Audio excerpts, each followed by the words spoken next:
Bonjour à tous, chers découvreurs de la langue française. Exceptionnellement, ce dimanche, nous n'aurons pas l'épisode sur Giulietta et Arthur trouver l'amour à Paris, car les sous-titres doivent être réécrits. En effet, lorsque l'intelligence artificielle traduit les sous-titres, des fois il y a des incompréhensions, surtout quand il y a des homophones. Vous savez, si vous suivez cette chaîne, que j'ai déjà parlé de ces problèmes qui sont pour le moment existants. Ça ne veut pas dire que ça va exister tout le temps, mais lorsque vous parlez et qu'une intelligence artificielle retranscrit et traduit ce que vous dites, parfois il y a des erreurs, et il se trouve que comme les vidéos de Trouver l'amour à Paris durent très longtemps, mais c'est une méthode de langue, j'ai remarqué qu'il y avait des erreurs, et comme je suis un petit peu perfectionniste, je préfère prendre plus de temps, donc vous le retrouverez la semaine prochaine. Et en attendant, le précédent épisode faisant 2 heures, et puis vous avez également le premier et le troisième avec les exercices, je pense qu'il y a de quoi faire. Mais pour ceux qui auraient été très vigilants et qui auraient fait vraiment les choses en temps et en heure pour être prêts cette semaine, je vous propose en remplacement une partie culturelle et littéraire en parlant de la comtesse de Ségur. Alors le titre de cette vidéo, La comtesse de Ségur, de la Russie à la Normandie. J'avais déjà fait un podcast et un article sur le site internet frenchdiscoveries.fr. Je vous invite à aller voir, et je vous invite aussi à vous abonner, ainsi qu'à vous abonner à cette chaîne si ce n'est déjà fait. Donc cette figure littéraire de la littérature jeunesse, la comtesse de Ségur, elle a bercé depuis le 19e siècle de nombreuses personnes. Et j'avais fait un début de podcast. Malheureusement, vous savez que pour des raisons de droit, il était illustré en musique, et j'ai dû le supprimer. Donc beaucoup de personnes m'ont dit: est-ce que vous pourriez le refaire? Eh bien écoutez, voilà, étant donné que là j'avais les sous-titres de près et également le matériel, je vais donc vous parler de la comtesse de Ségur, mais je vais bien sûr rajouter un petit exercice autour de cette figure, et je vais aussi rajouter quelque chose, c'est-à-dire des images, des illustrations et des liens vers des personnes qui ont beaucoup parlé de cette comtesse qui venait de Russie et qui a vécu en France la majeure partie de sa vie et qui a bercé l'imaginaire. Alors, la comtesse de Ségur, de nos jours, surtout au moment où on parle d'éducation positive, elle est un peu des fois considérée comme controversée, parce que dans ses livres, beaucoup d'enfants sont maltraités, beaucoup d'enfants ont des parents qui sont défaillants, donc un peu violents, mais aussi des fois des parents qui sont très adorables, gentils. Donc ce qu'on peut dire sur l'univers de la comtesse de Ségur, c'est qu'il ne faut pas la mettre dans une case, parce qu'en fait l'intérêt, c'est qu'elle montre un large éventail. C'est aussi la raison pour laquelle je me suis intéressée à cette personne, en dehors du fait que enfant, mes premiers livres, c'était Les Malheurs de Sophie. D'ailleurs, c'est assez drôle parce qu'on dit que c'est controversé, que c'est de la littérature violente, mais en fait, il y a eu plusieurs adaptations en dessins animés, mais c'était avant qu'il y ait en fait toute cette évolution de société. Et c'est intéressant de voir un petit peu comment on a évolué, et en même temps, je pense qu'on ne peut pas réduire la comtesse de Ségur à ce genre de choses. C'est vraiment des livres qui sont empreints de charme, d'une poésie. Et ce qui m'intéresse en tant que prof de français, c'est une personne qui à l'origine n'était pas de langue française. Elle parlait donc le russe, mais sachant que le français était une langue de culture à travers le monde, tout le monde parlait français au 19e siècle, c'était l'équivalent de l'anglais de nos jours. Et elle vient bien sûr d'une excellente famille, et donc bien sûr elle parle français, mais écrire en français, et en plus écrire sur le domaine de l'enfance, c'est un double défi, et il faut énormément de courage pour le faire. Et elle l'a fait bien sûr pour ses petits-enfants, mais elle avait aussi une conscience d'écrivain. On se rend compte en étudiant les archives que des fois elle retravaillait ses textes, et on ne peut pas dire que c'est un auteur léger. Vous savez, dans la vie il y a des grands auteurs, c'est très bien, mais on a aussi besoin de légèreté et des fois, à travers la légèreté, vous avez des choses qui sont transmises. La comtesse de Ségur a certainement souffert dans son enfance et surtout dans sa vie familiale. Vous savez que Camille, qui est donc un des personnages du célèbre livre Les petites filles modèles, eh bien, sa petite fille Camille a été victime de violences conjugales. Elle était frappée par son mari. Et bien évidemment, on peut comprendre que cela faisait de la peine à sa grand-mère. Bien sûr, je ne vais pas faire de la psychologie de comptoir, mais aussi bien dans la vie de tous les jours comme dans la vie de la comtesse de Ségur, aussi privilégiée soit-elle par son rang, de par également toutes ses connexions, il faut savoir qu'elle n'était pas à l'abri du malheur. Le malheur arrive à tout le monde, mais il y a aussi de grands moments de bonheur. Et c'est très bien d'avoir un auteur qui, avec une apparente naïveté, transmet des émotions. Pour moi, la comtesse de Ségur, c'est une écrivaine vraiment pleine d'émotions, et c'est aussi pour ça qu'elle a choisi d'être discrète, peut-être pour faire passer plus ses émotions. Si on la lit de manière vraiment en tant qu'adulte, on découvre vraiment qu'elle envoie des messages. Elle ne dit pas que c'est bien de punir les enfants. J'ai lu que oui, on dit qu'il y a du sadisme chez la comtesse de Ségur. Lisez le Marquis de Sade et lisez la comtesse de Ségur, vous verrez la différence. En plus, c'est une femme qui a commencé sa carrière à l'âge de 56 ans. Déjà, c'est assez original, dans une langue qui n'était pas la sienne, à un moment où effectivement son mari n'avait jamais été présent pour elle, donc c'était aussi une femme blessée. Et à travers les personnages de marâtres et à travers les personnages aussi de femmes qui attendent un homme, on peut se poser quelques questions si elle ne parle pas également d'elle-même et de la condition féminine. Bien sûr, de nos jours, on ne lit plus vraiment la comtesse de Ségur comme autrefois. Je pense qu'on continue de la lire, mais je sais que dans mon entourage, j'ai des enfants qui préfèrent lire des livres comme Mortelle Adèle, et c'est génial, c'est vraiment une série agréable. Mais autrefois, lorsque moi j'étais petite, eh bien, on n'avait pas vraiment ces alternatives. Et maintenant, la comtesse de Ségur, c'est une sorte de grand classique, et je pense qu'il ne faut pas l'oublier. Je pense qu'il y a vraiment un charme, une innocence. Et en même temps, c'est un peu comme les contes de fées. Les contes de fées peuvent être horribles. Regardez le petit chaperon rouge qui se fait manger par le loup. Bien là, par exemple, Sophie va donc être punie par sa maman. Ensuite, dans les petites filles modèles, elle va subir la maltraitance de sa belle-mère. Mais elle s'en sort. Il y a des gens qui l'aiment. Et je pense que pour les personnes qui sont dans des situations dramatiques, de lire qu'il est possible de s'en sortir, ça crée une lueur d'espoir. Exactement comme d'autres ouvrages de nos jours le disent. Mais ce que j'aime moi chez la comtesse de Ségur, c'est vraiment la recherche du style, c'est le côté aussi vraiment très innocent, en apparence du moins, et aussi ce tour de force d'une femme qui, au XIXe siècle, choisit un âge avancé, d'écrire des contes, des histoires pour les enfants, et qui rencontre un fabuleux succès. Alors, peut-être c'est dépassé, mais vous savez, dans les classiques, on trouve toujours de l'inspiration.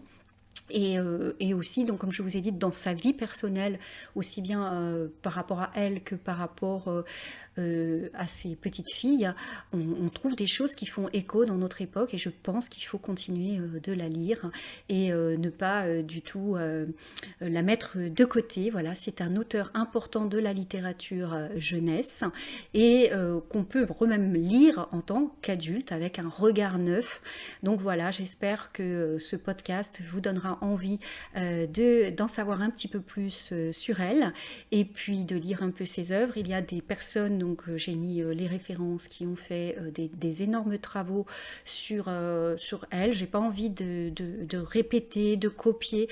Je pense que si vous êtes curieux, eh bien vous pouvez aller tout simplement vous renseigner sur ces articles et sur ces travaux, que je vous mets bien sûr en référence. Et je vous dis à très bientôt, donc à la semaine prochaine pour l'épisode 4 de Trouver l'amour à Paris, avec de bons sous-titres, parce que effectivement, vous avez vu lors de l'épisode 2, il y avait eu une petite faute de frappe, ensuite j'ai dû refaire une vidéo, donc là je préfère vraiment tout vérifier. Il y a des fois, ça part pas d'un mauvais sentiment, mais parfois, écoutez, la technologie veut corriger, mais en corrigeant, il crée des erreurs, et il faut donc être plus vigilant étudiants, donc ça me prend un petit peu plus de temps de production, mais je pense à vous et je vous remercie de votre soutien et je vous souhaite une très bonne écoute et très bonne découverte ou redécouverte de la comtesse de Ségur.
La comtesse de Ségur, de la Russie à la Normandie.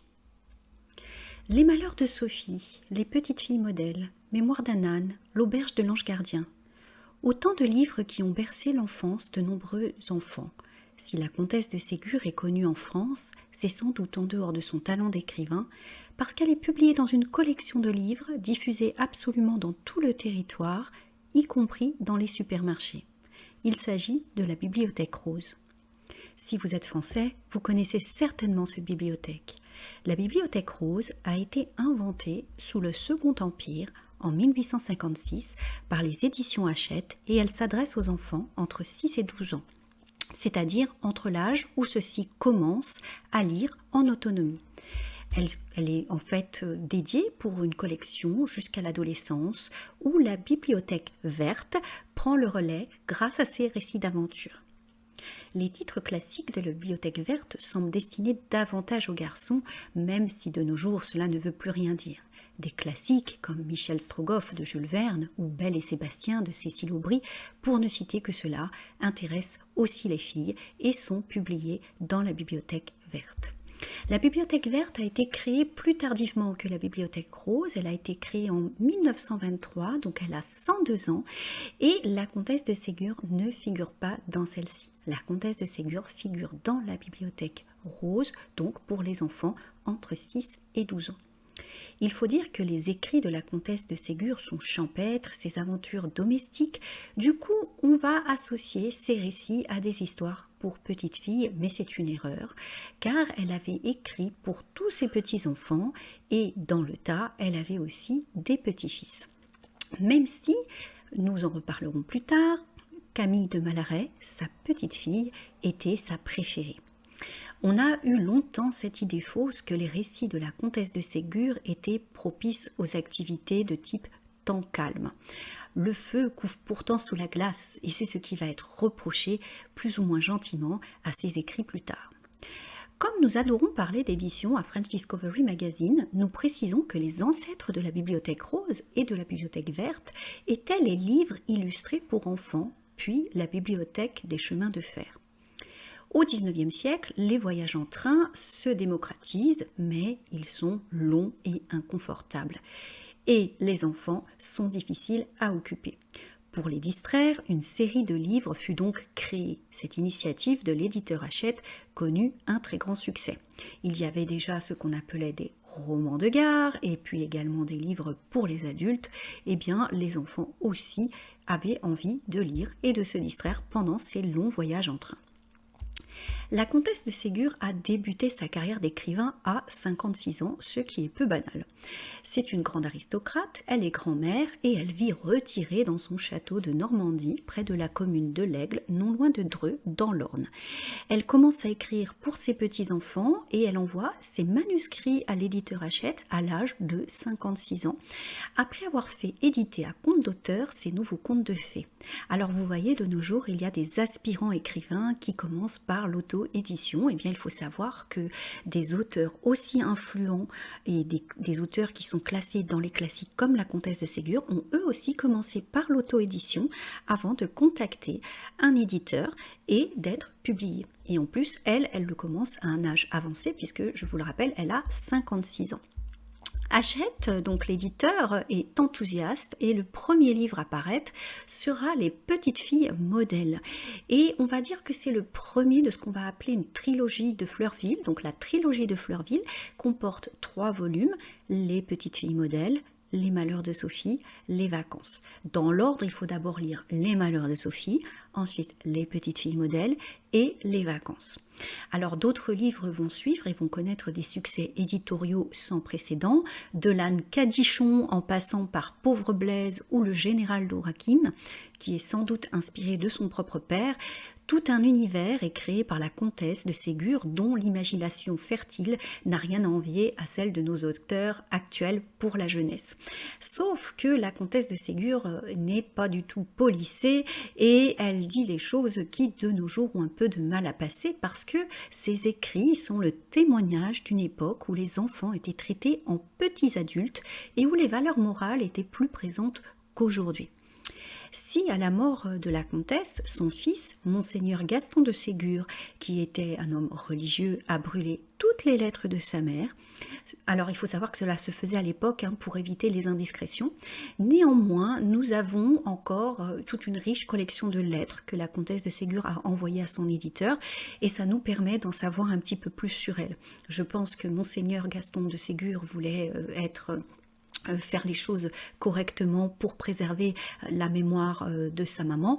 Malheureusement, c'est dommage parce qu'il nous prive certainement de traits de caractère, d'événements qui se sont passés dans la vie de la comtesse et que l'on pourrait mettre en parallèle avec ses écrits. Les lettres que la comtesse de Ségur envoie à son éditeur nous renseignent sur son travail d'écriture, sur quelques événements de sa vie et quelques opinions personnelles. Alors je vous avais dit en introduction que certaines personnes avaient beaucoup écrit sur la comtesse de Ségur. Et bien Claudine Besson a publié une édition des œuvres de la comtesse de Ségur chez Bouquin, donc dans la collection Bouquin de Robert Laffont. Et elle a notamment compilé ces lettres qui vont intéresser certainement les étudiants en littérature et puis les lecteurs curieux d'en savoir plus. Je vous mets bien sûr la description, le lien en tout cas, dans la description de cette vidéo si vous voulez découvrir le travail de Claudine Besson qui a fait un vrai travail d'étude. La comtesse de Ségur était-elle incomprise ? Considérée comme l'auteur pour enfants par excellence pendant des décennies, la comtesse de Ségur a dû faire face à certains esprits chagrins contemporains qui ont dénoncé le contenu de ses histoires. Et oui, depuis quelques années, on accuse la comtesse de Ségur d'être un auteur pour enfants à ne pas faire lire aux enfants.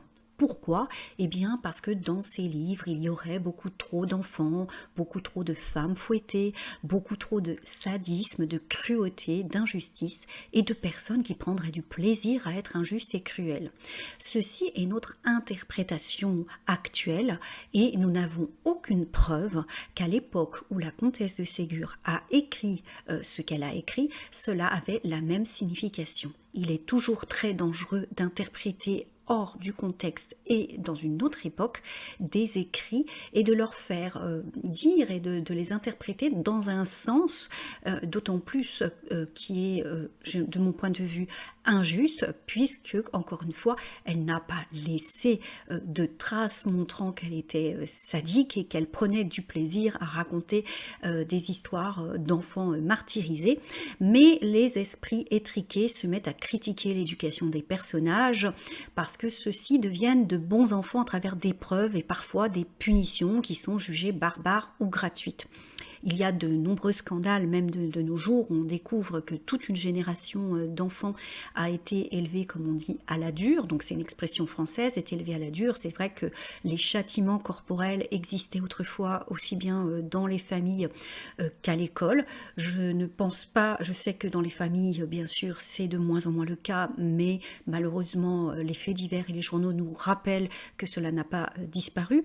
Dans l'école, c'est censé être encadré, néanmoins, dernièrement, on a entendu parler de certains scandales. Donc, ce que raconte la comtesse de Ségur est peut-être difficile de nos jours à lire, mais elle ne fait que raconter ce qui se passe. Et en soi, le fait de ne pas la lire sous le prétexte que c'est violent, ça correspond à une sorte de censure. En fait, je pense que des fois, c'est bien de voir ce qui se passait et d'affronter la violence pour la dépasser et non pas de la censurer et de créer en fait des incompréhensions et des non-dits. Il faut donc, comme on dit, crever l'abcès. Et c'est vrai que lire la comtesse de Ségur et en fait faire peut-être un débat sur ce qui se passe au niveau de l'éducation et ce qui se passe également dans les familles, ça peut aussi aider certaines personnes à se confier. Donc je pense pas que ce soit une bonne idée de mettre comme ça à l'écart la comtesse de Ségur et de dire voilà, c'est barbare, c'est gratuit, pas du tout, puisque chaque personnage dans ses œuvres agissent selon leur propre raison. Dans notre époque, qui ne veut plus entendre parler de maladies, de morts et de sentiments extrêmes et de zones d'ombre, tout en faisant du marketing à tout va, en encourageant chacun à travailler sur sa zone d'ombre. Alors vous savez, on nous parle de travailler sur le shadow work, eh bien la comtesse de Ségur, malheureusement, n'a pas échappé à cette relecture orientée qui par exemple va juger les contes de fées misogynes, cruels, et on va dire notamment dans Les Malheurs de Sophie que les punitions de Sophie sont pénibles à supporter pour les enfants. Et que du coup, il ne faut pas lire ce livre. Je pense que c'est une mauvaise idée. Au contraire, comme je vous ai dit, moi, enfant, j'ai pas eu une enfance heureuse et en lisant Les Malheurs de Sophie, ça m'a donné plutôt envie de me battre. Dans cette nouvelle ère de la bien-pensance, il ne faut plus que la princesse attende son prince charmant, que les ogresses mangent les petits-enfants et que les enfants soient punis, même en imagination, même dans des livres. Et parallèlement, les films d'horreur sont de plus en plus extrêmes, et les films pour adultes et les faits divers sordides remplissent notre imaginaire, et cela nous rappelle que l'homme reste un loup pour l'homme, et que cela est bien plus menaçant que le loup du petit chaperon rouge ou les colères hystériques de Madame Fichini, qui est l'horrible belle-mère de Sophie. Alors, à l'école, les professeurs n'ont plus le droit de souligner l'insuffisance d'un travail scolaire, la pauvreté d'expression d'une copie, il ne faut absolument pas rabaisser les lèvres, il faut choisir vraiment, faire très attention dans les mots que l'on choisit. Il est demandé d'être bienveillant, c'est-à-dire en fait des fois par moments hyper hypocrite, mais à quel moment, dans ces cas-là, peut-on informer les enfants que le monde est noir, qu'il faut faire attention, que les pensées et les actions des uns et des autres ne sont pas toujours vertueuses et qu'il faut le savoir savoir et l'anticiper pour pouvoir se défendre. À quel moment pouvons-nous expliquer à un enfant que toute personne a ce qu'on appelle un shadow side et qu'il faut apprendre à le gérer, à le dépasser si on ne peut pas avoir des exemples concrets et avoir une discussion? Les livres de la comtesse de Ségur ne sont pas sadiques. Ils décrivent sans phare les enfants et les adultes. Ils décrivent aussi bien les enfants et les adultes bienveillants que les enfants et les adultes défaillants. De plus, dans le cas de la comtesse de Ségur, les esprits chagrins ont oublié que c'était à l'origine une jeune femme arrachée à son pays, la Russie, au XIXe siècle, et qu'elle avait vécu à une époque où elle-même, sans doute, risquait de recevoir le fouet en punition. Et à l'époque, on appelait ça, d'ailleurs, je m'excuse pour la prononciation, le knout. Alors c'était un châtiment fréquent et donc un petit peu comme nous en France, le martinet. De nos jours, on est extrêmement choqué, mais on ne peut pas dire, on ne va pas lire ce livre parce qu'il y a des pages où elle parle du fouet. Alors il faudrait arrêter d'être hypocrite, puisque vous savez que même en France, bien qu'il soit interdit de nos jours, le martinet a connu ses adeptes dans les familles, a laissé d'horribles souvenirs à toute une génération et maintenant on a évolué, mais on ne peut pas reprocher à un auteur du 19e siècle d'avoir écrit en fonction de son temps. À son époque c'était normal et ce n'est pas bien de dire qu'elle fait exprès d'en parler par plaisir, parce que pas du tout, en fait, elle en parle parce que c'est quelque chose du quotidien et que ces récits s'inscrivent dans le quotidien. La comtesse de Ségur, en fait, parle de ce qu'elle connaît. Et si une analyse plus poussée y voit une filiation avec le sadisme, posons-nous la question, en quoi cela est-il gênant dans l'absolu? Parce que les êtres humains ne sont pas vraiment innocents. On nous parle sans cesse de communication, mais il faut aussi apprendre à voir une œuvre de manière catharsis, c'est-à-dire à utiliser l'œuvre comme une catharsis, c'est-à-dire que lorsque vous allez voir des tragédies ou des films avec des meurtres, ça ne veut pas dire que tout le monde a envie de devenir meurtrier.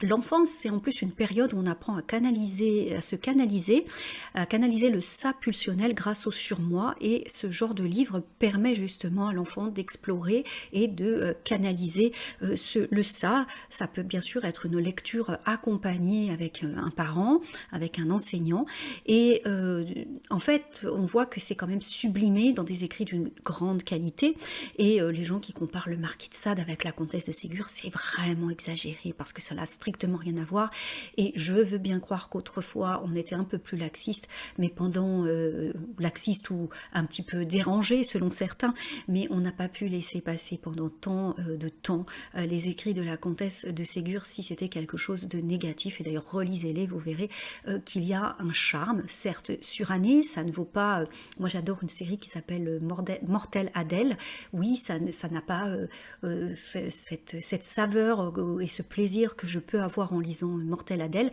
mais voilà, la comtesse de Ségur, c'est quand même quelque chose à connaître. Moi, je pense que le wokisme pollue l'intelligence. Sur les réseaux sociaux, de nombreux mots dérangeants sont désormais bipés, remplacés par des astérix. Les créateurs de contenu sont obligés d'être vigilants face au risque de démonétisation. Le contenu devant ne plus être offensant selon les critères commerciaux et moraux des plateformes, mais on peut se demander dans la vie qui décide de ce qui est offensant. Je vais vous raconter une petite anecdote. J'avais parlé de quand il nous manque une case, j'avais dit ça veut dire on est crétin, débile. Eh bien, le mot débile avait été bipé sur Instagram parce qu'ils avaient estimé que ça c'était une insulte, alors que crétin pas du tout. Bon. Voilà.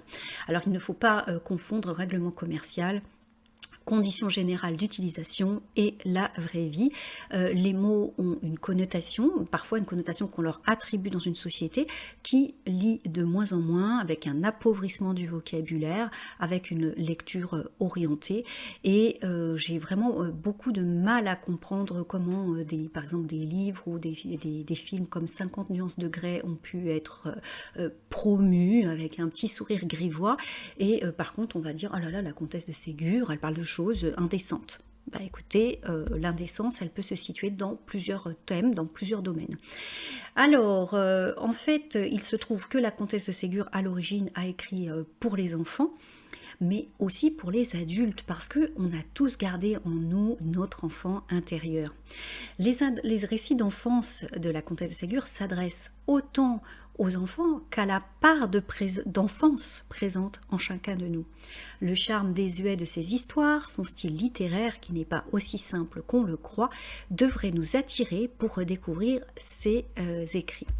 Alors, un autre auteur français avait compris l'importance de l'enfance, c'était Marcel Proust, et la comtesse, bien avant lui, avait compris que l'enfance était une période importante, fondatrice de notre vie.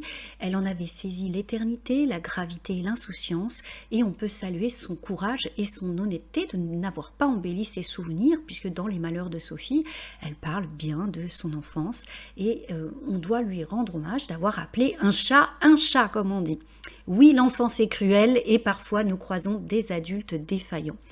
Que la comtesse de Ségur évoque un père absent, une mère austère, injuste, une belle-mère cruelle et maltraitante, des personnes malhonnêtes, qu'elle mêle violence et bonté, cela permet aux enfants et grands-enfants qui la lisent et qui sont éventuellement victimes de mauvais traitements de ne pas se sentir seuls et de trouver de la consolation, de l'espoir et peut-être aussi de pouvoir en parler à quelqu'un qui va les aider.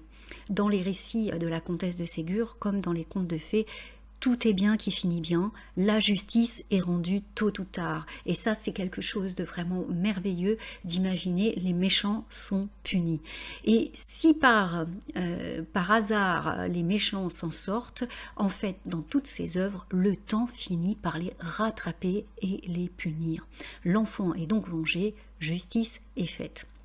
Alors, après cette présentation, bien sûr, on va revenir un petit peu sur sa vie, qui elle était exactement, mais je voudrais vous parler, en tant que professeur de français, d'une chose qui m'a intéressée sur la comtesse de Ségur, c'est qu'elle est venue à l'écriture par le conte. Et donc, elle a tout d'abord, comme je vous ai dit, fait publier sur ses fonds propres ses premiers récits qui s'appelaient Nouveaux contes de fées et que vous pouvez retrouver dans la collection bouquins. Et en fait, c'est vrai qu'elle avait écrit pour des enfants, pour occuper ces petits-enfants qui venaient la voir en Normandie et qui commençaient à lire, et aussi parce qu'elle voulait laisser sans doute une trace du temps qu'elle avait passé avec ses petits-enfants. Elle avait extrêmement conscience du temps qui passe, et l'imaginaire lui fut d'un grand secours car la vie ne l'a pas épargnée. Nous allons donc rentrer dans sa biographie à partir de maintenant, qui est donc un parcours de femme, de mère et de grand-mère, qui n'est pas non plus sans houle et qui fut également assez compliqué.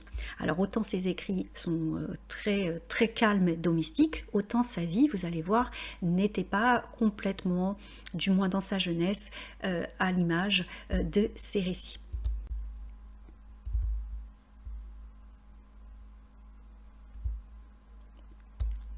La fille d'un général russe. Alors, Sophie, comtesse de Ségur, signait ses ouvrages comtesse de Ségur, née Rostovchine. Elle est en effet la fille du général russe Théodore Rostovchine, surnommé Fiodor, et qui était le gouverneur de Moscou. Alors, le général Rostovchine est célèbre pour avoir incendié Moscou afin que Napoléon ne puisse pas la conquérir. Il faut savoir qu'il était patriote et qu'il était anti-français. Et il a même écrit, donc ce qu'on sait peu, c'est que la comtesse de Ségur avait un père qui écrivait lui aussi. Bon, il n'a pas beaucoup écrit, c'était avant tout un militaire, mais il a écrit une nouvelle qui s'appelle « Oh, les Français ». Et en fait, il voulait s'insurger contre l'habitude des Russes de parler en français et de copier les mœurs françaises. Alors c'est très drôle parce qu'à l'époque, le français c'était l'équivalent de l'anglais et tout le monde en fait voulait parler français, c'était une marque de bon goût et lui, ça l'énervait et donc il a écrit cette nouvelle. Et également, vous savez que Napoléon a essayé de conquérir la Russie et à un moment il arrive devant Moscou et c'est le général Rostovchine qui ne va pas hésiter à brûler, donc à demander qu'on brûle Moscou et à brûler sa propre propriété pour que l'armée française ne puisse pas en prendre possession, puisque tout était perdu. Il voulait que l'armée française ne récupère que des cendres. Bien évidemment, son geste incendiaire va rester controversé. Il y aura également de nombreuses victimes du côté russe. Et si certains de ses compatriotes reconnaissent que son action a empêché Napoléon de conquérir Moscou, et que cette action a participé à la défaite de l'empereur français, beaucoup de ses compatriotes lui reprochent aussi cette situation extrême qui a causé énormément de pertes, aussi bien à la ville que des pertes humaines, avec des situations dramatiques. Il y a fatalement eu des personnes décédées dans l'incendie, des personnes également blessées. Et de plus, le tsar Alexandre, au début, le soutenait énormément. Et lorsque en fait l'opinion publique montre qu'ils ne sont pas contents que le général ait donc brûlé Moscou, le tsar Alexandre a l'idée de trouver que c'est plus intelligent de faire croire que c'est Napoléon Ier, qui est donc un ennemi, qui est responsable de l'incendie de Moscou plutôt qu'un propre russe. Donc en fait, il va non seulement disgracier le général Rostov-Chine, le tsar va ensuite donc disgracier le général, il va également faire croire que c'est Napoléon Ier qui a brûlé Moscou, parce que d'une part c'est très intelligent, le tsar espère ainsi que les Russes auront un sursaut patriotique pour détester davantage l'empereur Napoléon Ier, et dans ce but politique, il va demander au général Rostov-Chine de mentir sur ce que le général Rostov-Chine considère lui comme un exploit. Et le tsar lui demande d'accuser Napoléon Ier. Seulement, le général, il est un petit peu turbulent, il n'a pas forcément envie de faire les choses que lui demande le tsar Alexandre. Et du coup, le tsar, pour être sûr que le général Rostov-Chine tienne sa langue, ne parle pas, va l'encourager, alors quand je dis encourager, hein, c'est un euphémisme, va lui demander de partir en France, donc il va en fait plus ou moins l'exiler à Paris, loin de la Russie. Une fois que la capitulation de la France est entérinée, il n'y a plus de danger, mais néanmoins il l'éloigne parce que il faut garder ce mythe que ce serait Napoléon Ier qui aurait brûlé Moscou, d'après du moins le point de vue du tsar. Bien sûr, le général Rostov-Chine ne va jamais tenir sa langue, il va souvent se vanter d'être le responsable de cet incendie. Alors, une fois en France, le général Rostov-Chine en fait souffre beaucoup de cet exil et il veut prouver sa loyauté au tsar. Et il va même donc publier un autre ouvrage, quand je vous ai dit qu'elle avait un père écrivain, mais c'est un ouvrage sur la vérité de l'incendie de Moscou, où il semble soutenir la version officielle. Et c'est cet ouvrage qu'il a publié dans lequel il va renier en fait ses actions, c'est tout simplement pour montrer patte blanche. Alors pour ceux qui apprennent le français, montrer patte blanche, c'est qu'il veut convaincre le tsar, oui tu vois, je suis quelqu'un de loyal, de fidèle, je ne vais pas dire la vérité. Et donc il fait ça parce qu'il veut rentrer en Russie, et avant de rentrer en Russie, il a quand même besoin comment dire, d'avoir une sorte de train de vie et de s'occuper de ses filles. Et en fait, sa fille Sophie notamment a 17 ans. Donc à ce moment-là, Sophie, qui a suivi avec toute sa famille et ses jeunes sœurs, pense que en fait c'est temporaire, voilà, c'est un séjour en France temporel, et il s'installe donc, je vous ai dit qu'il a été disgracié, donc en 1816 toute la famille Rostov-Chine s'installe à Paris. Sophie, qui est donc née en 1799, à 17 ans. La jeune fille l'ignore, mais elle mourra en France et elle ne quittera le pays qu'à de rares occasions. Voilà. Donc elle ne le sait pas encore, elle pense que c'est temporaire. En fait, en exil, le général Rostov-Chine va tomber amoureux de Paris, des Français et de la vie parisienne. Alors c'est très drôle parce que quand il était en Russie, il n'aimait pas ça du tout. D'ailleurs, il avait publié cette nouvelle pour dire voilà, il faut arrêter de parler toujours en français. Mais comme on dit, hein, il n'y a que les imbéciles qui ne changent pas d'avis. Une fois qu'il est à Paris, il tombe amoureux de Paris, il tombe amoureux des Français, de la langue française. Et effectivement, la barrière de la langue n'existe pas, puisqu'à l'époque, le français, c'est l'équivalent de l'anglais. Toute la famille parle le français, lui aussi. Toute personne bien née parle le français. Le général maîtrise cette langue à la perfection, tout comme sa fille Sophie et ses autres enfants. Alors il faut savoir aussi que Sophie, elle est polyglotte, elle parle anglais, elle parle allemand et elle parle aussi russe. Alors depuis l'enfance, Sophie, elle écrit aussi un peu comme son père, mais c'est surtout des récits de fiction qui amusent sa famille. Donc elle n'hésite pas à les lire à sa famille. Donc elle a une place dans la famille, je ne pourrais pas dire d'artiste, mais en tout cas elle a une imagination fertile, et les gens n'ont pas peur d'écouter ces récits, et ça ne surprend personne qu'elle s'isole pour écrire. Alors, bien sûr, personne ne pense qu'elle deviendra écrivain plus tard. Il faut penser à comment étaient les femmes auparavant. Leur destin, c'était de se marier, de faire des enfants. Les femmes écrivains, il n'y en avait pas beaucoup. D'ailleurs, à l'époque, on ne disait même pas écrivaine. Donc, c'est vrai qu'on écoute ces récits avec bienveillance dans sa famille, mais à aucun moment il n'est question d'en faire une profession. Alors, ses souvenirs d'enfance sont très intéressants. Elle les a écrits plus tard, à l'âge adulte. On sait qu'à l'âge de 3 ans, alors qu'elle vivait en Russie, elle a été attaquée par un ours et qu'elle a été sauvée par ses propres chiens. Je pense que ça a dû être un grand traumatisme pour une petite fille.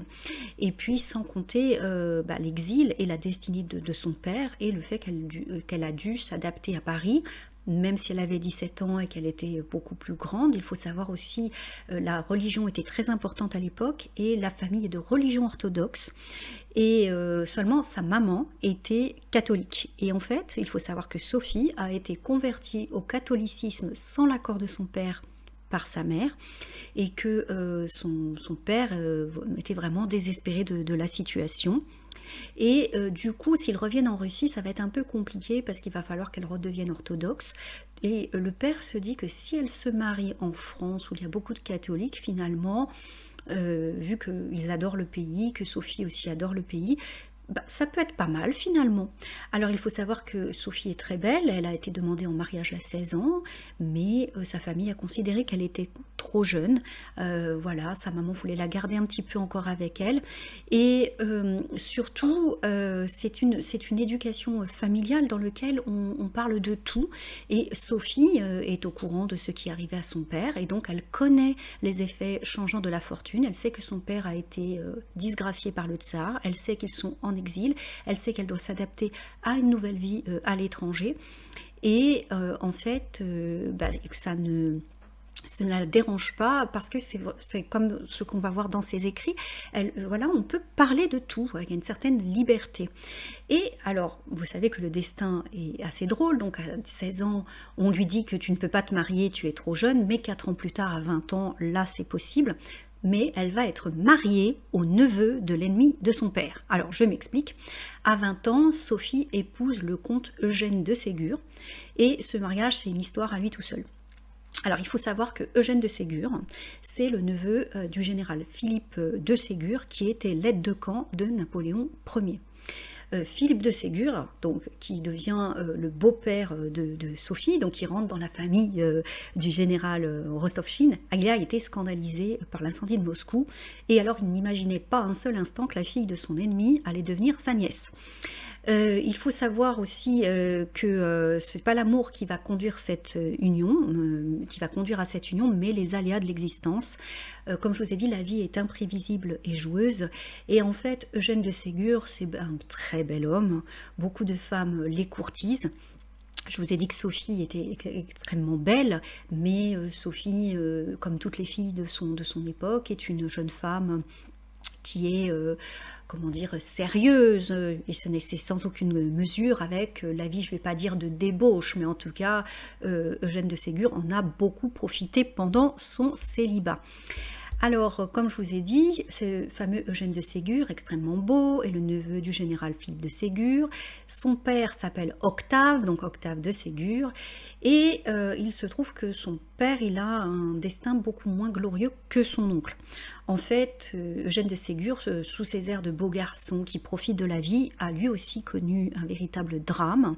Son père s'est suicidé en se jetant dans la Seine, 1 an avant le mariage de son fils.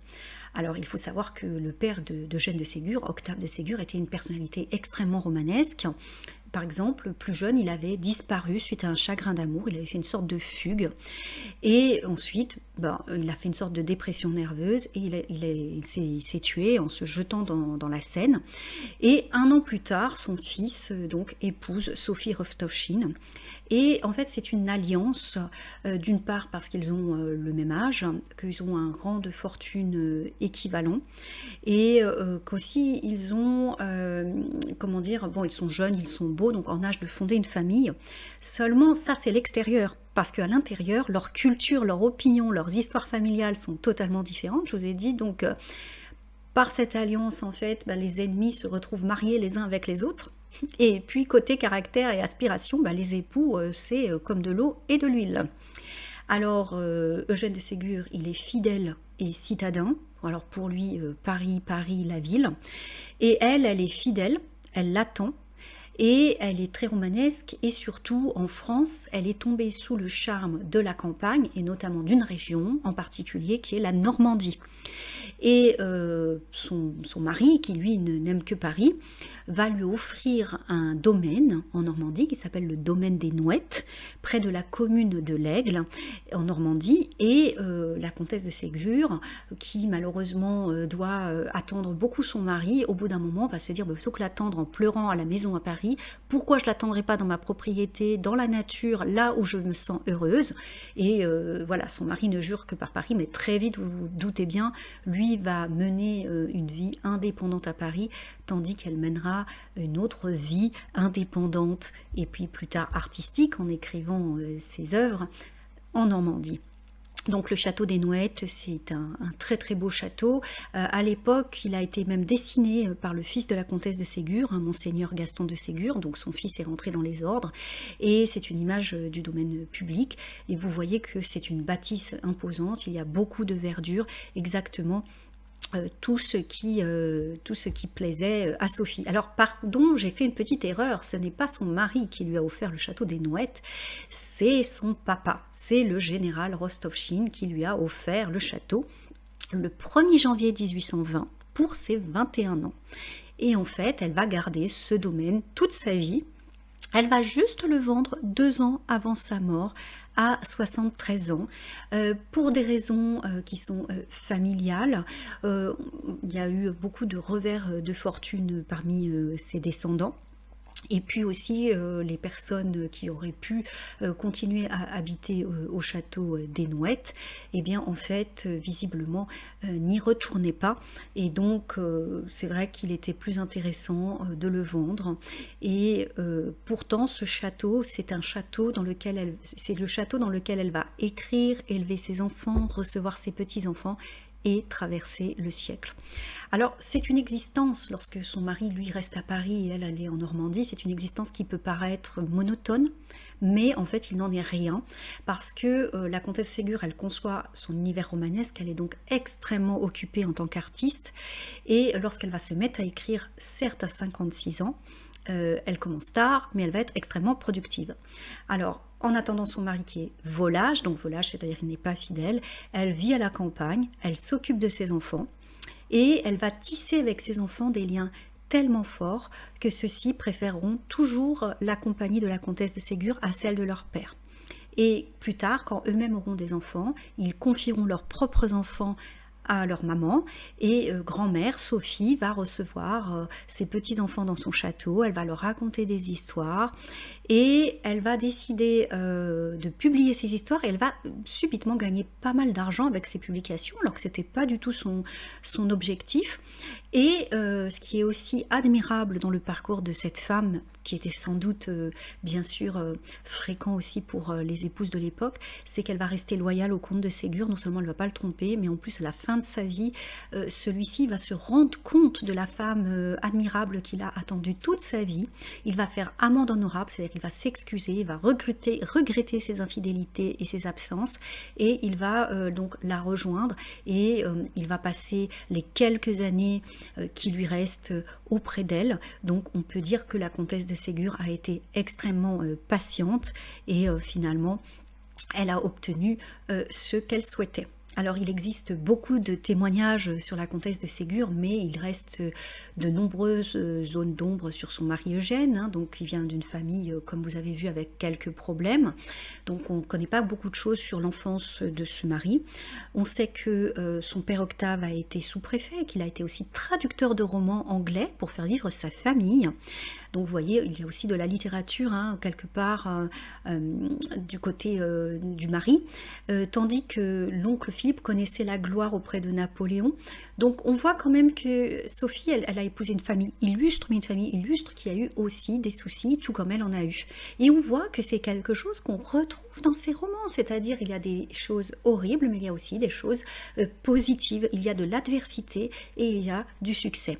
Alors il est amusant de songer que dans les deux familles, la littérature a toujours été là, à la fois on pourrait dire entre ombre et lumière. Le père d'Eugène, il traduisait des livres parce qu'il était obligé de gagner sa vie, donc il parlait anglais, donc c'était un travail qu'on dirait de nos jours alimentaire. Et puis le père de Sophie, il écrivait des textes de propagande parce qu'il était obligé pour pouvoir rentrer dans son pays. Donc voilà, donc la lumière finalement, j'ai envie de dire une création artistique vraiment pour le plaisir d'écrire, de la narration de la fiction, finalement c'est Sophie qui va s'en occuper. Et en fait, Sophie va être inspirée par ses balades dans le parc du château, par le soleil de la Normandie, par l'envie de faire rêver ces nombreux petits-enfants qui envahissent son château normand.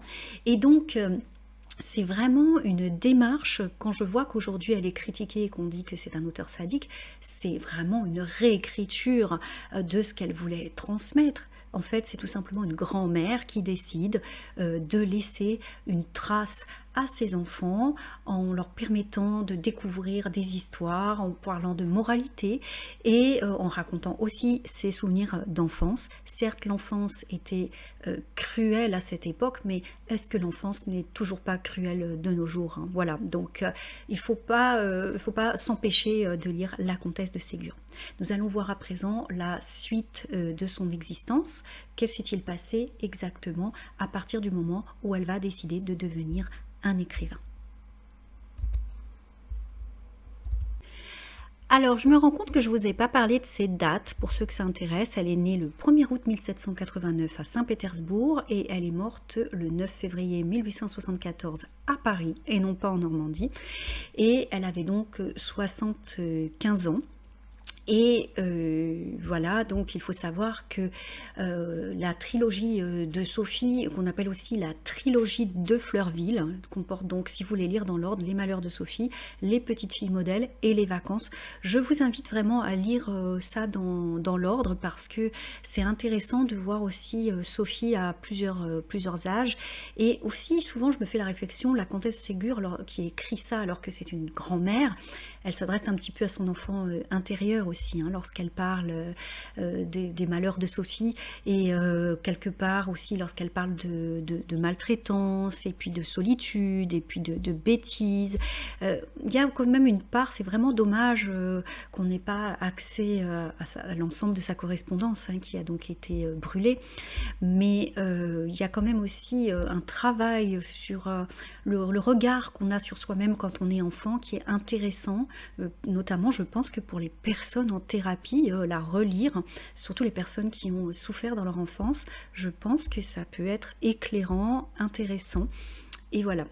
Alors, il faut savoir qu'au début, en tant qu'écrivain, la comtesse de Ségur dépendait de son mari. Alors, je vous ai dit que son mari a finalement reconnu ses mérites, mais en fait, elle dépendait de son mari puisque les femmes à l'époque n'avaient pas le droit de travailler, n'avaient pas de carnet de chèques, ça n'existait pas.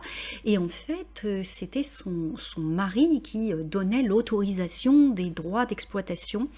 Et en fait, comment dire, elle n'a pas pu faire les choses toute seule parce que notamment comment elle en est venue à l'édition, tout simplement parce que elle créait donc des contes pour ses petits enfants et elle les a regroupés pour créer ce qui s'appelle les nouveaux contes de fées et elle les lisait, donc elle avait cette tradition de lire depuis son enfance, c'est des petits récits, et bien là comme d'habitude elle lisait un petit peu ce qu'elle avait écrit pour ses petits enfants et un jour elle recevait quand même énormément et elle avait un ami qui s'appelait Louis Veuillot. Alors Louis Veuillot est mort 10 ans après la comtesse de Ségur, mais à l'époque, alors nous on l'a un peu oublié de nos jours, mais à l'époque c'était un journaliste, un homme de lettres français et elle a ensuite, il y avait une réception et dans cette réception visiblement il y a eu une petite dispute et vous savez comment on dit un ange passe, c'est-à-dire voilà, les gens ne savaient plus trop quoi dire, et elle a eu une idée pour détendre l'atmosphère, de lire à son ami qui était présent, donc Louis Veuillot était son ami, il était présent.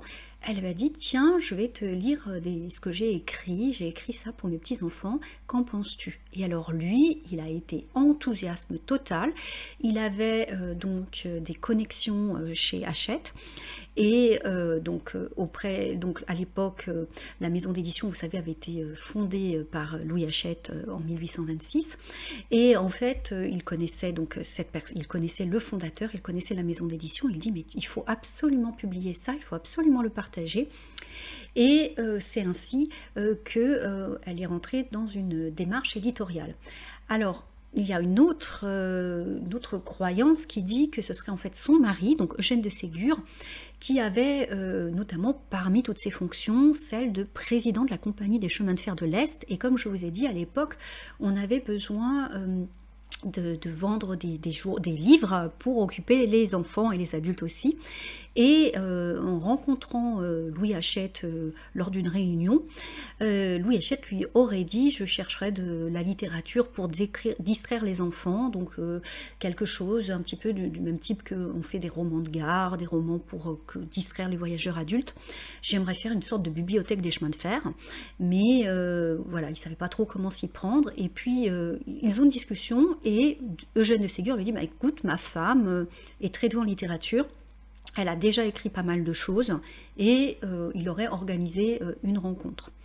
Alors, ce qui est important de savoir, c'est que Sophie va signer son premier contrat en octobre 1855, et la somme n'est pas non plus mirobolante pour l'époque, c'est 1000 francs. Alors, 1000 francs de l'époque, oui, bien sûr, c'est une certaine somme, mais en fait, c'est vraiment une sorte de galop d'essai. Elle va gagner beaucoup plus par la suite, et il faut savoir aussi que les droits d'auteur ne lui étaient pas directement versés, mais ils étaient versés à son mari, et comme je vous ai dit, son mari n'était pas quelqu'un de très fidèle, et donc souvent l'argent était dépensé, ou alors il l'utilisait pour d'autres choses, mais c'était pas de l'argent qui lui revenait à titre personnel.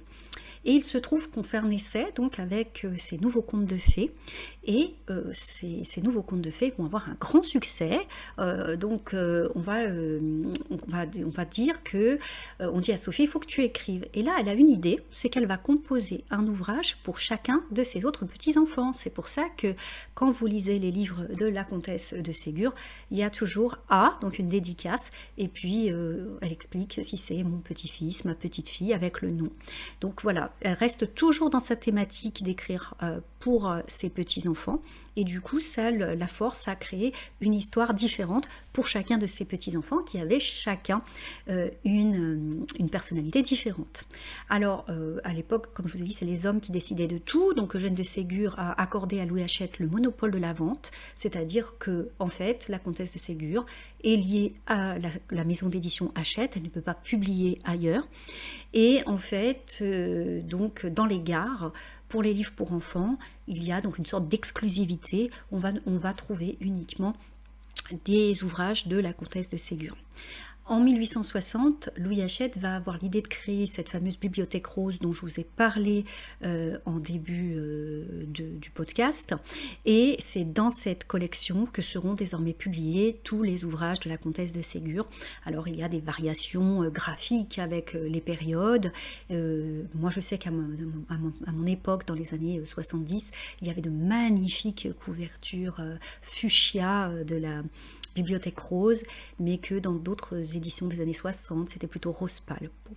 Par la suite, il faut savoir que la comtesse de Ségur va quand même demander que ses droits d'auteur lui soient versés directement, et elle va s'affirmer, négocier son contrat, notamment lorsque son mari va lui couper les fonds. Alors il faut savoir que, comme je vous ai dit, ils avaient une vie de couple plutôt tumultueuse avant que celui-ci se calme un petit peu, et en fait à un moment voilà, elle va se retrouver sans argent, et elle va donc devoir vivre avec finalement son travail d'écrivaine, et elle va donc défendre son travail, et je vous mets toutes les références. Comme je vous ai dit, je ne vais pas rentrer dans tous les détails Je vais plutôt vous mettre des références vers des gens qui ont déjà travaillé sur les objectifs de la brouille, pourquoi ils se sont disputés. En tout cas, sachez qu'à un moment, son mari, avant de redevenir une personne, sans doute due à la vieillesse, une personne raisonnable, ils ont eu un différend. Et son mari a fait quelque chose qui était donc de lui couper des fonds, donc de ne pas lui donner d'argent. Et Sophie, en fait, même pas peur, elle a discuté ses droits d'auteur et elle a demandé à recevoir son argent, à gagner sa propre vie à un âge avancé. Donc chapeau madame, hein, parce que c'était pas évident à l'époque et en fonction de sa situation. Alors il faut savoir aussi que la spiritualité était très importante pour la comtesse de Ségur. Je vous ai déjà dit que son fils était un religieux, il est devenu monseigneur et donc il a une vie ecclésiastique et elle-même, vers la fin de sa vie, une fois qu'elle a été veuve en fait, donc aux environs de 1866, elle a participé, elle est devenue membre du tiers-ordre franciscain, donc on disait qu'elle était une tertiaire franciscaine. Le tiers-ordre franciscain, c'est une association qui est donc religieuse, mais en même temps laïque, qui a été fondée au XIIIe siècle en Italie, par saint François d'Assise. Et c'était quelque chose de particulier, c'était pour les personnes mariées qui voulaient vivre comme les frères franciscains, mais sans entrer dans un ordre religieux. Donc ici, je vais éviter de parler de religion dans cette vidéo. En tout cas, si vous cherchez des informations sur cet ordre, voilà, c'est le tiers-ordre franciscain. Et la comtesse de Ségur, on le sait moins, les dernières années de sa vie, elle est en fait, vous voyez, elle est morte en 1874, donc de 1866 à 1874, elle est devenue sœur et elle a pris un autre nom, elle s'appelait sœur Marie-Françoise, mais ça ne l'a pas empêchée de continuer à écrire. Et même si à l'époque, comment dire, ses ventes de livres ont commencé à chuter déjà de son vivant et que les 2 dernières années de sa vie en fait sont beaucoup moins productives et qu'elle va arrêter progressivement d'écrire. Même lorsqu'elle a été religieuse, elle a eu quand même, elle a continué d'écrire. Alors, elle a eu un décès, donc un âge au 19e siècle tardif, hein, à 74 ans. Elle a eu la chance d'être entourée de ses enfants et petits-enfants. Et elle est enterrée donc en Bretagne, auprès de son fils Gaston, qui est donc un religieux, comme je vous l'ai dit. Et d'ailleurs, la religion était encore très présente parce que sur sa tombe, si vous allez voir en pèlerinage, si vous êtes, donc c'est dans la commune de Pluneret, dans le Morbihan, si vous allez là-bas, vous verrez que sur sa tombe, il y a une croix en granit et puis qu'il est écrit sur cette plaque, Dieu et mes enfants. Alors elle a eu aussi un traitement particulier puisque son cœur a été embaumé et qu'il a été placé dans l'avant-cœur d'une chapelle de couvent qui est située au 110 rue de Vaugirard à Paris. Et il faut savoir aussi qu'elle avait une fille qui s'appelait Sabine de Ségur, qui était entrée en religion également, et que cette fille, Sabine de Ségur, est décédée dans ce couvent de la Visitation. Et donc, il y a le cœur embaumé de la comtesse de Ségur qui est présent à cet endroit. Voilà. Donc quand même un parcours assez étonnant, un parcours de vie. Alors au milieu bien sûr de l'écriture, c'est une femme qui est délaissée par son mari, qui finira par trouver son épanouissement dans la maternité, puis dans la créativité, mais ce qu'elle nous a laissé, les écrits qu'elle a laissés, le côté vraiment prolifique, c'est vraiment quelque chose d'extraordinaire et je vous invite vraiment à découvrir ses œuvres. Alors, je vous ai dit que oui, donc sa vie n'avait pas été un long fleuve tranquille. Donc, bien sûr, elle a perdu, donc, comme je vous ai dit, sa fille. Hein, tout à l'heure, je vous ai parlé qu'une de ses filles est devenue religieuse et décédée relativement jeune dans un couvent.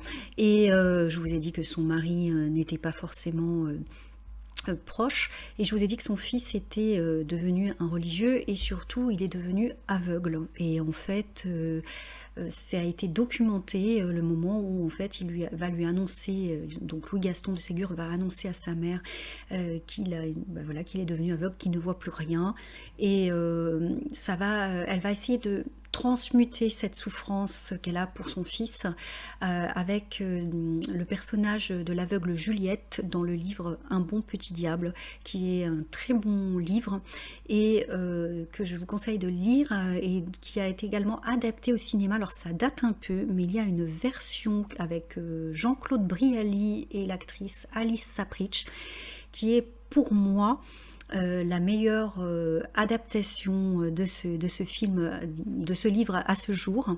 Et il y a un acteur qui s'appelle Paul Prébois. Alors ce sont des acteurs français qui ont été très célèbres dans les années 70 et que je vous invite à redécouvrir. Je pense qu'on peut trouver facilement le film, hein, mais c'est un livre de grande et un film de grande qualité. Alors, impossible de parler de la comtesse de Ségur sans parler, on parle des Malheurs de Sophie, mais aussi des petites filles modèles, hein, qui met en scène Camille et Madeleine, inspirées des propres petites filles de la comtesse de Ségur, et Camille et Madeleine sont les antithèses de Sophie, puisqu'elles sont des jeunes filles, des petites filles qui obéissent, des petites filles raisonnables, qui ne font pas de bêtises, et qui essaient de toujours montrer le bien et de respecter la moralité. Et en fait, on va dans ce livre avoir la peinture d'une existence totalement idéalisée, d'adorables fillettes, d'adorables poupées. Et les deux petits-enfants de la comtesse de Ségur qui l'ont inspiré ce livre, et ces personnages sont donc Camille, qui est née en 1848, et Madeleine, qui est née juste un an après, en 1849. Alors leur vrai nom, c'est Camille et Madeleine de Malaret, et elle fait un petit jeu de mots, la comtesse, avec le mot amour, elle les appelle ses amourets. Et donc ce sont ses petites filles préférées, et notamment Camille, et sa préférée, malheureusement, comme je vous l'ai dit, Camille ne va pas connaître un destin heureux.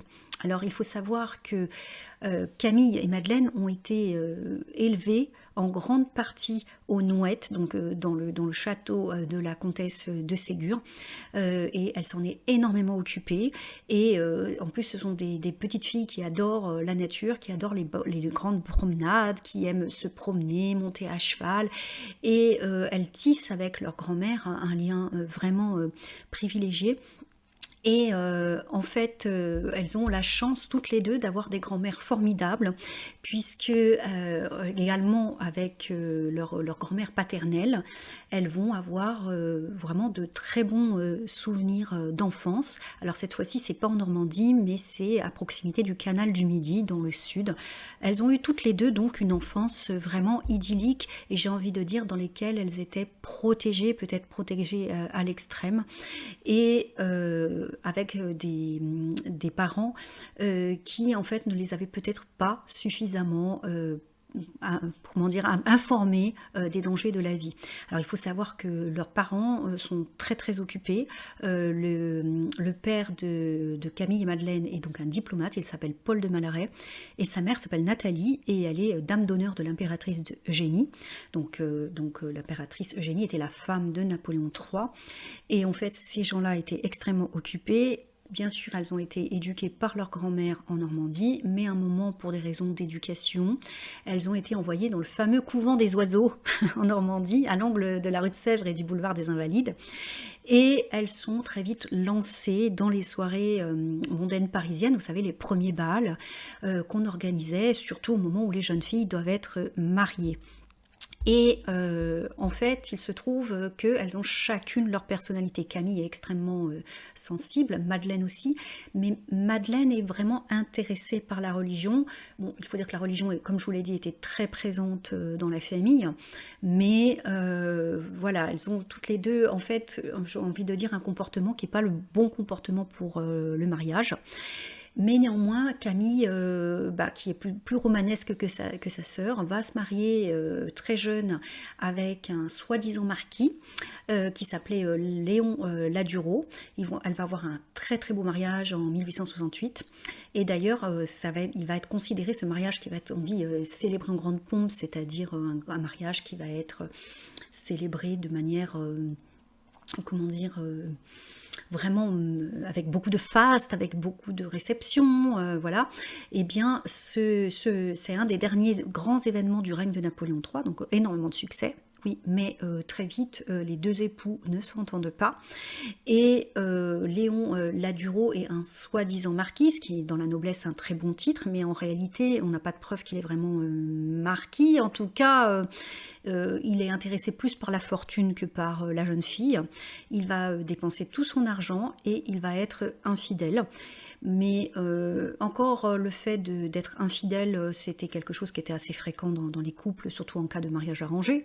Mais là, il a encore un vice supplémentaire, c'est qu'il boit énormément, qu'il est alcoolique, et il a l'alcool violent. Donc en fait, quand il rentre à la maison, les rares fois où il se voit, il va la battre. Et en fait, elle est enceinte, elle va accoucher d'un enfant, mais elle va essayer très vite de fuir son mari parce que celui-ci, visiblement, prend en fait l'habitude de la battre de plus en plus. Donc elle va essayer de trouver un refuge déjà en Normandie auprès de sa grand-mère, et il se trouve que malheureusement, vous savez, il y a eu au niveau de l'histoire la guerre de 1870, et que elle ne peut pas être prise en charge par sa famille. Déjà, la fortune a été dilapidée, sa fortune personnelle, sa dot a été dilapidée par son mari, mais ensuite ses parents vont faire face à une perte de revenus importante suite à la chute de l'Empire, du Second Empire, et en plus elle est malade, donc vraiment elle va enchaîner les choses compliquées. Et le mari, donc le marquis, va donc demander, oui, si tu veux divorcer, pas de problème, mais il va exiger une somme qu'elle ne peut pas payer, ni elle, ni sa famille, une somme assez énorme, on parle de 100 000 francs, et elle va mourir très jeune, donc à l'âge de 35 ans. Et il faut savoir qu'elle avait eu un fils, donc je vous avais dit, et en fait... son fils ne va pas vivre très longtemps, son fils va lui aussi être malade, il va décéder de la tuberculose. Et j'ai envie de dire, cet exemple de mariage horrible et de destinée tragique, ça ne va pas donner envie à Madeleine de se marier, qui d'ailleurs passe, je veux dire, ses occupations, elle, c'est pas d'aller de chercher le grand amour, mais c'est plutôt d'être près d'une congrégation, et notamment une congrégation proche des filles de Saint François de Sales. Et elle est très religieuse, elle est très pieuse, et elle fait beaucoup de charité. Et on va la retrouver en fait dans le sud de la France, donc elle va en fait, comment dire, continuer sa vie, toute sa vie va être dédiée à la religion, et elle va décéder aux environs de 1930, voilà. Donc elle ne va pas poursuivre l'œuvre littéraire de sa grand-mère, et elle va choisir de vivre de manière plutôt simple, et de donner sa fortune pour la religion et pour aider les pauvres. Et donc pas du tout une vie comme on pourrait imaginer de faste, une vie de cour. Et quelque part ce personnage se rapproche un petit peu de la petite fille modèle que l'on voit dans le livre de sa grand-mère, Les petites filles modèles, tandis que Camille, c'est vraiment un martyr. Et à l'époque, il n'y avait pas de prise en charge des femmes battues, et il n'y avait pas aussi d'indépendance financière pour les femmes. Donc on peut imaginer que bien sûr tout cela, en plus le mariage de Camille arrive au moment où la comtesse de Ségur est âgée, il lui reste quelques temps à vivre, donc c'est une joie qui très vite va être ternie par ce que vit sa petite fille. Et malheureusement sa grand-mère donc est décédée en 1874, et elle ne pourra pas aider. Camille va vivre un calvaire jusqu'en 1883. Et voilà, donc c'est vraiment les personnages qui ont inspiré. Elles avaient un cadre de vie idyllique, mais vous voyez, derrière, il y avait aussi une réalité qui était beaucoup moins glorieuse. Voilà ce qu'on peut dire sur les personnages marquants. Alors bien sûr, il y a Sophie qui est inspirée, comme je vous l'ai dit, d'elle-même. Et puis il y a aussi un personnage aussi qui revient souvent, hein, qui est Élisabeth, hein, qui est donc aussi une petite fille de la comtesse de Ségur qu'elle appréciait particulièrement.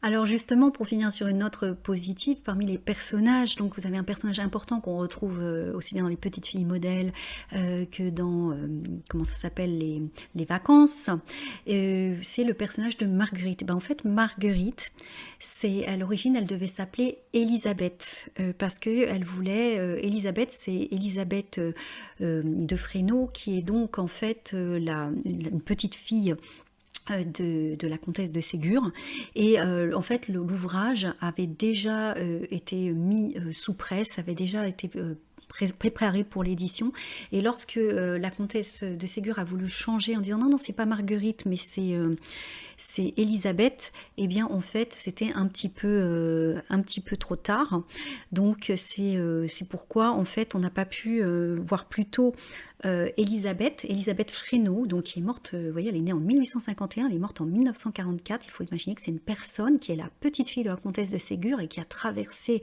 un siècle.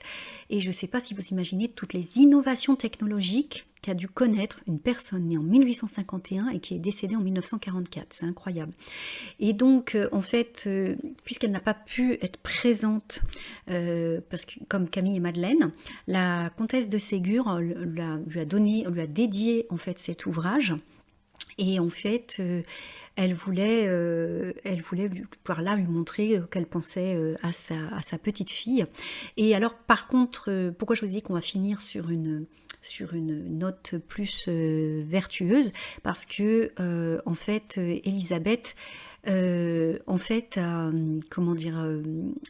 eu une vie beaucoup plus heureuse que Camille de Malaret.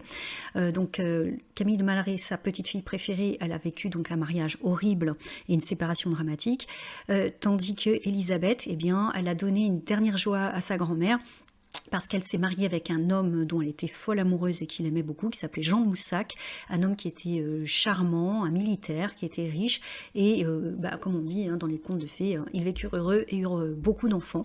Donc ce personnage-là, et cette petite fille-là, en tout cas, a eu un destin beaucoup plus heureux. Donc vous voyez, exactement comme dans l'univers romanesque de la comtesse de Ségur, on a la coexistence de choses négatives, mais aussi de choses très positives.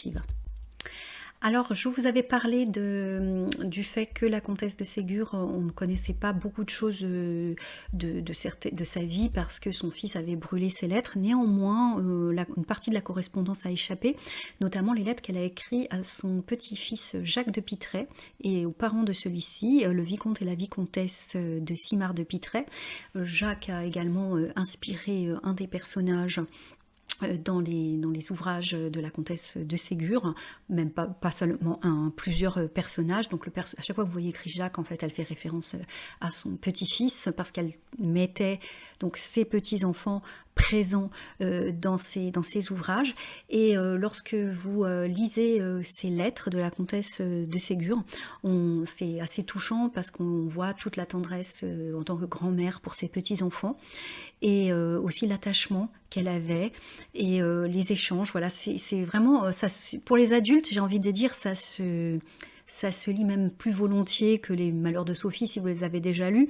On voit tout ce qui est tendresse, confidence de famille, et il y a aussi beaucoup de religion et beaucoup de références, bien sûr, à tout ce qui est religieux et tout ce qui est également de la vie quotidienne, des petites choses, voilà, du quotidien intéressantes.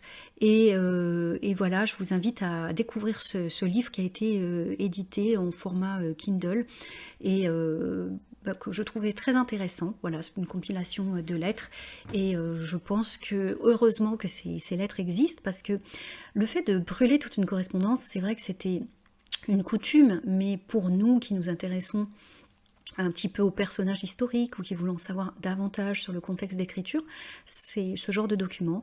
Ce sont des sources précieuses. Bien sûr, il y a des gens qui lisent juste les livres, mais il y a aussi des gens qui aiment connaître les circonstances dans lesquelles l'ouvrage a été publié.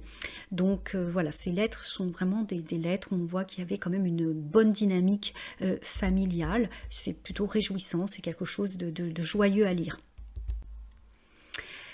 Alors, beaucoup de personnes vont me dire oui, mais on aimerait quand même savoir pourquoi à un moment il y a eu les finances qui ont été coupées par son mari. C'est vraiment une histoire pas très importante. C'est juste que monsieur s'est improvisé homme d'affaires et n'a pas été du tout capable de gérer correctement les finances de son épouse, hein, parce qu'elle lui a un petit peu monté à la tête tout l'argent qu'elle a gagné.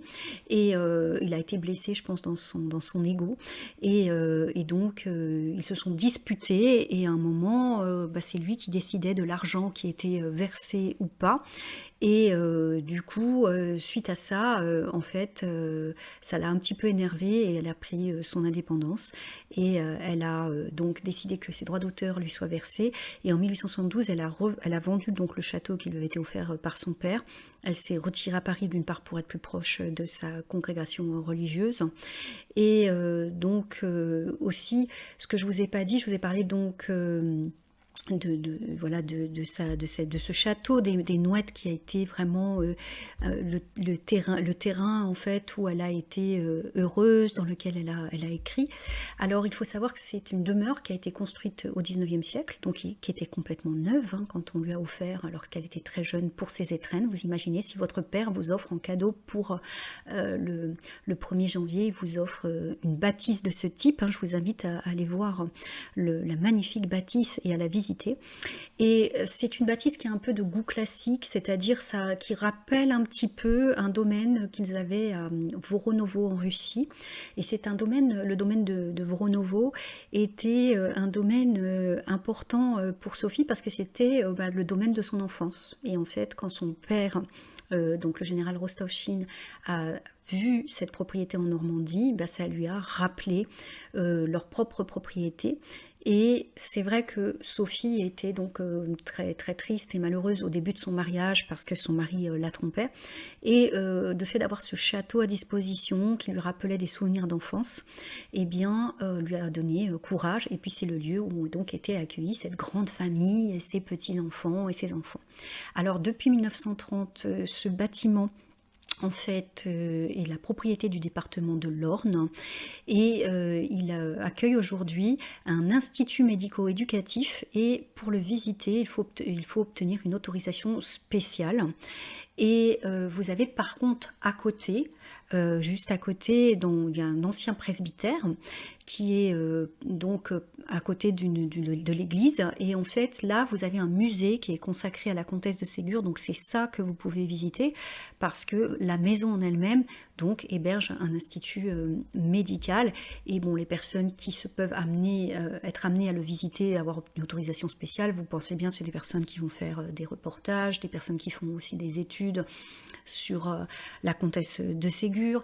Bon, après, si vous avez une bonne raison, vous pouvez toujours demander, mais en tout cas, je vous conseille plutôt de plutôt envisager de visiter le musée qui est donc à côté de cette très jolie propriété.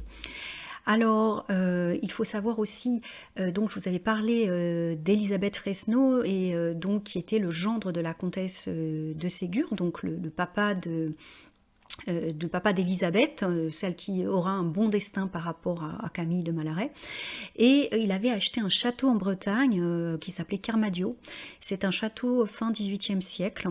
Et en fait, ce château va servir de cadre à plusieurs de ses romans. Donc si vous êtes du genre à aimer aller dans les lieux des écrivains, à suivre vraiment les endroits où les personnages ont évolué, où les auteurs ont écrit, effectivement, c'est dans ces régions qu'il faut aller, Normandie et Bretagne.